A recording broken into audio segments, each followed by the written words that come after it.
नंबरदार ने जो चौधरी मांगेराम जो राठी जो थे, जो चौधरी देवीलाल जी की कैबिनेट में मंत्री हुआ करते थे, जो उनका सुसाइड हुआ, वो दुख खबर है। लेकिन उसमें जिस ढंग से सरकार ने एक बड़ी जल्दबाजी करी है, हमारे प्रदेश के अध्यक्ष चौधरी नफे सिंह राठी के खिलाफ भी उन्होंने मुकदमा दर्ज करने का काम किया। ये सब चीजें करने से पहले पूरी जानकारी लेनी चाहिए थी।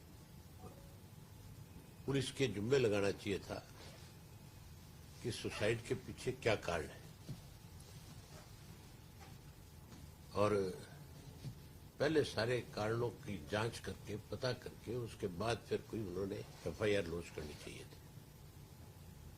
बड़ी हैरानी की बात है, जो एसएसपी झज्जर है उस सब हम ये स्वीकार करते हैं कि 26 तारीख को एक वीडियो वायरल हुआ, ऑडियो, और उस ऑडियो में चौधरी नफे सिंह राठी का नाम लिया गया कि इनकी वजह से मैं कल को अगर कोई आत्महत्या करता हूं तो उसके जिम्मेवार ये है। भारतीय जनता पार्टी से जुड़ा हुआ व्यक्ति था और उसने ये ऑडियो वायरल करके उससे पहले कहीं पुलिस में कोई भी एक भी शिकायत दर्ज नहीं कराई। इस 4 साल का जो प्रकरण बताया जा रहा है, जो 2019 का जिक्र किया गया उसमें, तो मैंने पूरा ऑडियो सुना है। उस 2019 से लेकर के 2023 आ गया, अब तक एक बार भी ना तो जगदीश नंबरदार की तरफ से ना उसके परिवार के किसी सदस्य की तरफ से चौधरी नफे सिंह राठी के खिलाफ थाने में कोई कंप्लेंट दी गई। अगर चौधरी नफे सिंह राठी उनको कहीं हराश कर रहे थे तो फिर कंप्लेंट देनी चाहिए थी कि नहीं देनी चाहिए थी। उन्होंने कभी कोई कंप्लेंट नहीं करी। एक बार राठी साहब के दूर के रिश्ते में भांजा लगता है, उसके साथ जगदीश का कोई विवाद हुआ और उसमें जगदीश राठी साहब के पास गया और जाकर के कहने लगा, ये रिश्ते में चाचा लगते हैं, दादा लगते हैं, चाचा कहते हैं कि तुम हमारा समझौता करा दे। इन्होंने बैठ करके इनका आपस में समझौता करा दिया और समझौता होने के बाद वो अपने घर चला गया, वो अपने घर चला गया। उसके बाद इनका उनका कोई आज तक का दूर नजदीक का वास्ता भी नहीं। नंबर 2, जो 26 तारीख को ऑडियो वायरल हुआ, क्या पुलिस को उस पर संज्ञान नहीं लेना चाहिए था? जब उसमें मुख्यमंत्री से गुहार लगाई जा रही थी, होम मिनिस्टर से कहा जा रहा था, तो 26 से लेकर के अब तक पुलिस जो है या सत्ता में बैठे लोग अपने उस कार्यकर्ता के प्रति गंभीर नहीं थे? क्या उस वक्त कोई कंप्लेंट लेकर के कार्रवाई नहीं करनी चाहिए थी?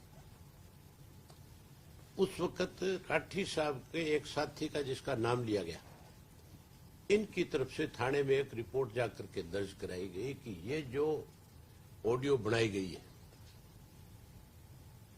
इसके पीछे कोई ना कोई बड़ा मकसद है, इसलिए इसकी तुरंत जांच की जाए और जांच की जाए। इसमें जो लोग भी कोई दोषी है या जो सुसाइड करने की बात करता है या जिसको ये ऑडियो बनाने के लिए मजबूर किया है किसी ने, उन लोगों का पता कराया जाए।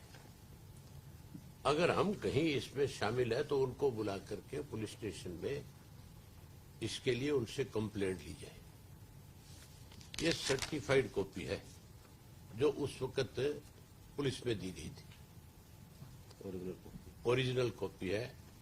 एसएचओ ने इसको रिसीव किया है और एसएचओ ने उसके बाद जगदीश को थाने में बुलाया और जगदीश ने एसएचओ के सामने ये बात स्वीकार करी कि मैं शराब के नशे में था।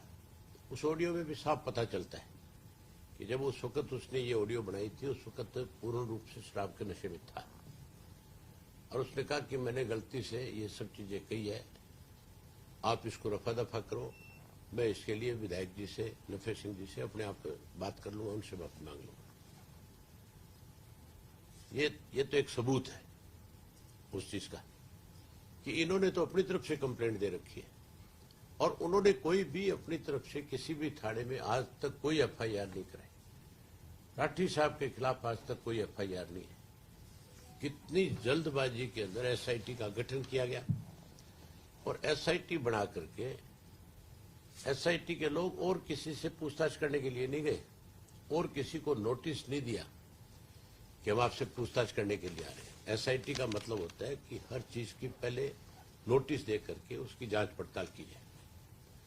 सीधा राठी साहब के घर पे पुलिस की जिप्सियां भेज दी। डीएसपी स्वयं गया, डीएसपी के साथ 2 पुलिस की गाड़ियां और गई, एक सिर्फ दहशत बनाने के लिए कि हम तो भाई इस मामले के अंदर जो है आपको अरेस्ट करेंगे। अगर कोई कसूरवार है तो हम नहीं कहते कि उसको अरेस्ट ना करो, लेकिन किसी भी पॉलिटिकल आदमी को बदनाम करने के लिए इस तरह से पुलिस का इस्तेमाल नहीं करना चाहिए। आप ये देखो, इनके मामले में तो एसआईटी बना दी और एसआईटी ने जाकर के इनके घर पे रेड भी मार ली।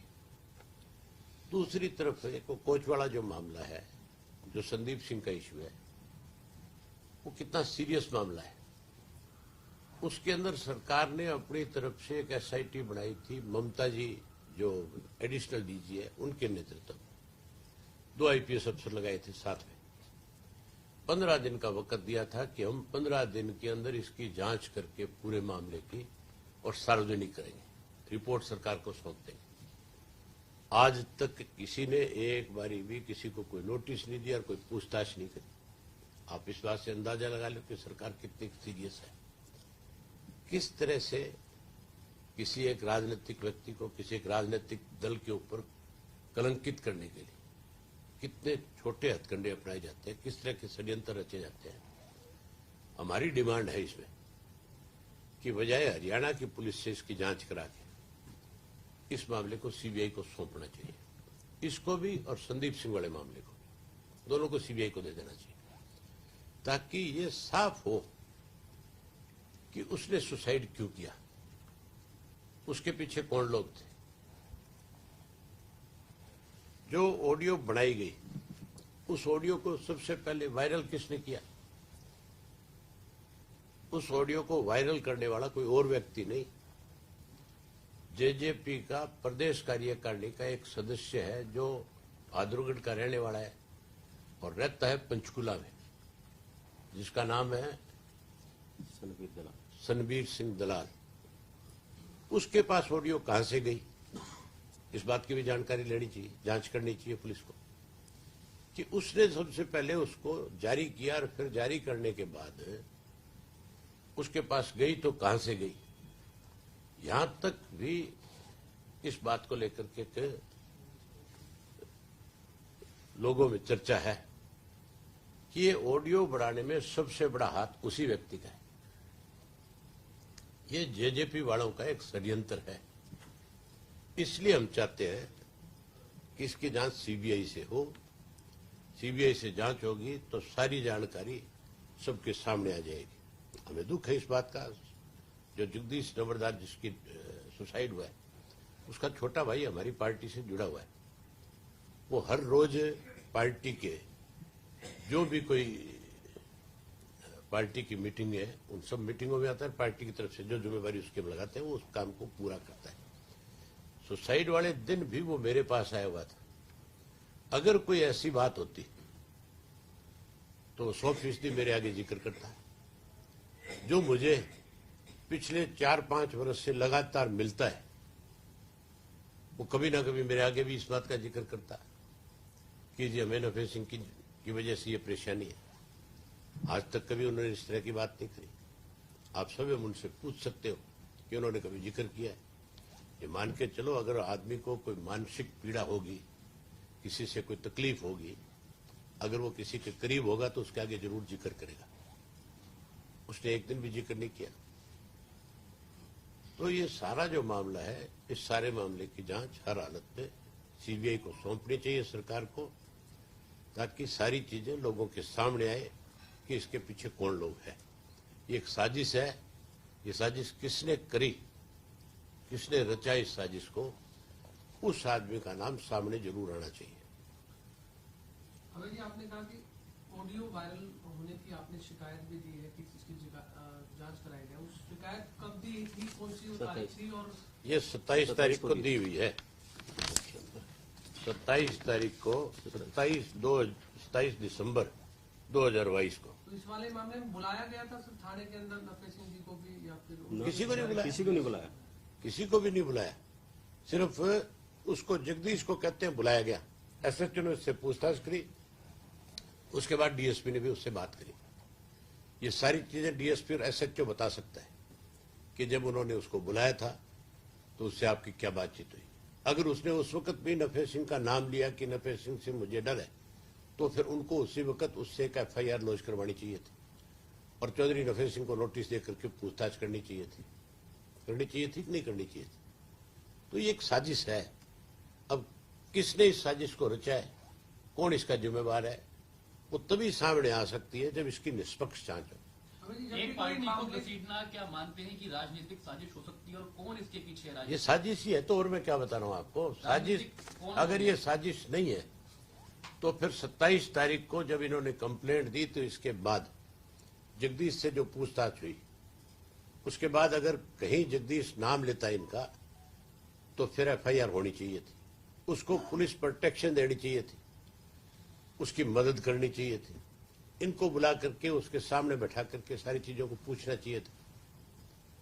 लेकिन ये साजिश जो है, इसके पीछे 100% कोई ना कोई राजनीतिक व्यक्ति है, कोई राजनीतिक दल है जो इस तरह की साजिश रच करके हमारी पार्टी को कहीं रोकने की कोशिश कर रहा है, कहीं बदनाम करने की कोशिश कर रहा है। अब इनको इस बात का डर है कि हमने एक बड़ा फैसला ले रखा है, हम फरवरी के महीने से पदयात्रा शुरू कर रहे हैं। इनको इस बात की चिंता है कि उस पदयात्रा के दौरान पूरे प्रदेश भर में आपकी जो आज तक की राजनीतिक गतिविधियां रही है उनके बारे में हम लोगों के बीच में खुल करके बताएंगे।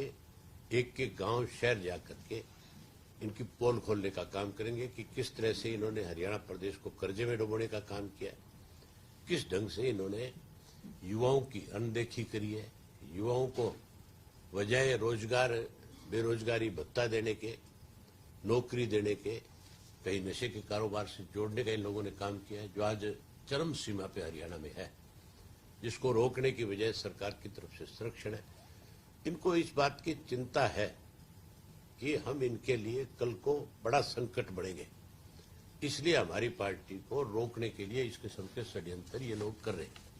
अभी जी जब भी कोई शिकायत थाने में दी जाती है तो दोनों पार्टियों को बुला के एक राजीनामा भी हो जाता है कि यदि शिकायत सही नहीं है तो इसमें कोई उनकी तरफ से कोई राजीनामा लिखा गया? जैसे आपने कहा जगदीश को बुलाया और एसएचओ और डीएसपी के बीच बात भी हुई, उनको पूछा, उन्होंने कबूल किया कि वो शराब के नशे में थे।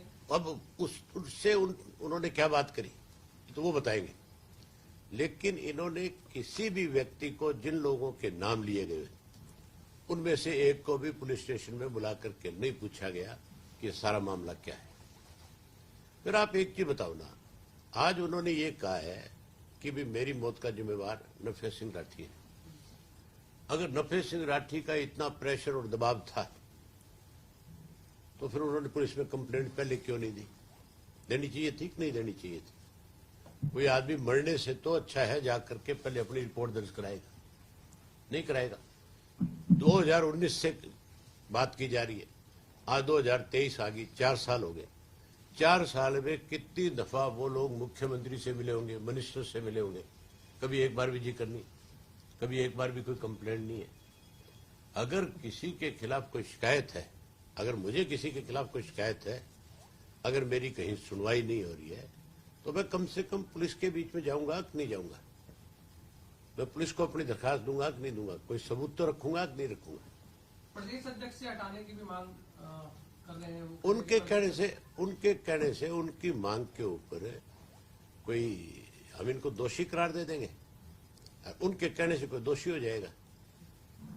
ये हमारा फैसला है, ये हमने तय करना है। हमारी पार्टी ने ये फैसला लेना है कि हमें किसको अध्यक्ष बनाना है, किसको किस पद की जिम्मेवारी देनी है।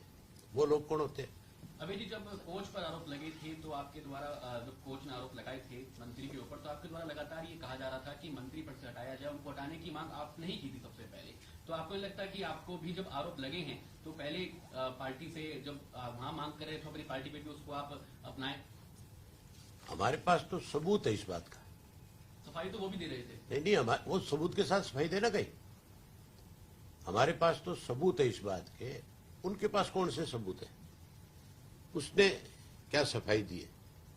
आज तक वो कभी आप लोगों के सामने आया? कभी एक दिन भी प्रेस के सामने आकर के उसने बताया कि मेरे खिलाफ ये जो जितने भी कोई इस तरह की बातें कही जा रही है वो झूठी है?